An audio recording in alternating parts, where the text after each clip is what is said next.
పరిశుద్ధ గ్రంథం ఛానల్ వీక్షిస్తున్న ప్రతి ఒక్కరిని దేవుని పేరట వందనాలు తెలియజేసుకుంటున్నాం. ప్రేమ, సంతోషము, సమాధానం సదా మీకు తోడేండి నడిపించిన కాక. నిన్నటి దినాన్న యెషయా గ్రంథము 8వ అధ్యాయం చదువుకున్నాం. ఈరోజు యెషయా గ్రంథం 9వ అధ్యాయం చదువుకున్నాం. అయినను వేదన పొందిన దేశము మీద మబ్బు నిలవలేదు. పూర్వకాలమున ఆయన జెబులూను దేశమును నఫ్తాలి దేశమును అవమానపరిచెను. అంత్యకాలమున ఆయన సముద్ర తీర ప్రాంతమును అనగా యొర్దాను అద్దరిని అన్ని జనులు గలిలయ ప్రదేశమును మహిమగల దానిగా చేయుచున్నాడు. చీకటిలో నడుచు జనులు గొప్ప వెలుగు చూచును. మరణ ఛాయగల దేశ నివాసుల మీద వెలుగు ప్రకాశించును. నీవు జనమును విస్తరింపజేయుచున్నావు, వారి సంతోషమును వృద్ధిపరచుచున్నావు. కోతకాలమున మనుషులు సంతోషించినట్లు, దోపుడు సొమ్ము పంచుకొని వారు సంతోషించినట్లు వారు నీ సన్నిధిని సంతోషించుచున్నారు. మిద్యాను దినమున జరిగినట్లు వాని బరువు కాడిని నీవు విరిచి ఉన్నావు. వాని మెడను కట్టుకర్రను వాని తోలువాని కొరడాలను విరిచి ఉన్నావు. యుద్ధపు సందడి చెయ్యు యోధులందరి జోళ్లను, రక్తములో పొర్లింపబడిన వస్త్రములను అగ్నిలో వెయ్యబడి దహింపబడును. ఏలయనగా మనకు శిశువు పుట్టెను, మనకు కుమారుడు అనుగ్రహింపబడెను. ఆయన భుజం మీద రాజ్యభారముండెను. ఆశ్చర్యకరుడు, ఆలోచనకర్త, బలవంతుడైన దేవుడు, నిత్యుడగు తండ్రి, సమాధానకర్తయగు అధిపతి అని అతనికి పేరు పెట్టబడును. ఇది మొదలుకొని మితి లేకుండా దానికి వృద్ధియు క్షేమమును కలుగునట్లు సర్వకాలము దావీదు సింహాసనమును రాజ్యమును నియమించును. న్యాయము వలనను నీతి వలనను రాజ్యము స్థిరపరచుటకు అతడు సింహాసనాసీనుడై రాజ్య పరిపాలన చేయును.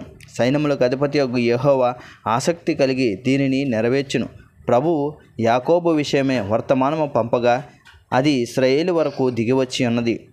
అది ఎఫ్రాయిమునకు షోమ్రోను నివాసులకును ప్రజలకందరికీ తెలియవలసి ఉన్నది.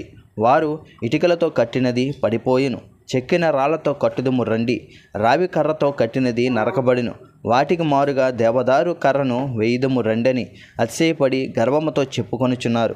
యెహోవా వాని మీదకి రెజీనును విరోధులైన వారిని హెచ్చించుచు వాని శత్రువులను రేపుచున్నాడు. తూర్పున సిరియాయు, పడమట ఫిలిస్తీయులను నోరు తెరిచి ఇశ్రాయేలీను మృంగివేయవలనని ఉన్నారు. ఇలాగ జరిగినను ఆయన కోపము చల్లారలేదు, ఆయన బహువు ఇంకా చాపబడి ఉన్నది.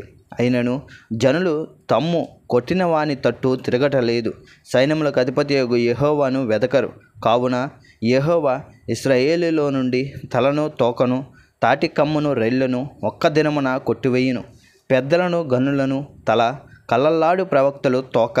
ఈ జనుల నాయకులు త్రోవ తప్పించువారు, వారిని వెంబడించువారు వారి చేత మింగివేయబడుదురు. వారందరూ భక్తిహీనులను, దుర్మార్గులనై ఉన్నారు. ప్రతి నోరు దుర్భాషలాడును.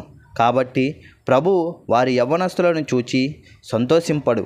వారిలో తండ్రులు లేని వారిని అందైనను వారి విధవరాండ్రైందైనను జాలిపడడు. ఇలాగ జరిగినను ఆయన కోపము చల్లారలేదు, ఆయన బహు ఇంకా చాపబడి ఉన్నది. భక్తిహీనత అగ్ని వలె మండుచున్నది. అది గచ్చి పొదలను, బలరాక్కసి చెట్లను కాల్చి అడవి పొదల్లో రాజును. అవి దట్టమైన పొగవలే చుట్టుకొనుచు పైకి ఎగయును. సైన్యములకు అధిపతి యెహోవా ఉగ్రత వలన దేశము కాలిపోయెను. జనులను అగ్నికి కట్టెల వలె ఉన్నారు. వారిలో ఒకరినొకడు కరుణింపడు. కుడిపక్కన ఉన్నదాన్ని పట్టుకొందురు గాని ఇంకను ఆకలిగొని ఉందురు. ఎడమ ప్రక్కన ఉన్నదాన్ని భక్షించుదురు గాని ఇంకను తృప్తి పొందక యుందురు. వారిలో ప్రతివాడు తన బహువును భక్షించును. మనిషే ఎఫ్రాయిమును, ఎఫ్రాయిము మనిషేను భక్షించును. వీరిద్దరూ ఏకీభవించి యోధా మీద పడుదురు. ఇలాగ జరిగినను ఆయన కోపము చల్లారలేదు, ఆయన బహువు ఇంకా చాపబడి ఉన్నది. ఇంతటితో యెషయా గ్రంథం 9వ అధ్యాయం పూర్తయింది. రేపటి దినాన యెషయా గ్రంథం 10వ అధ్యాయం చదువుకుందాం. ప్రేమ, సంతోషము, సమాధానం సదా మీకు తోడేండి నడిపించును గాక. ఆమేన్.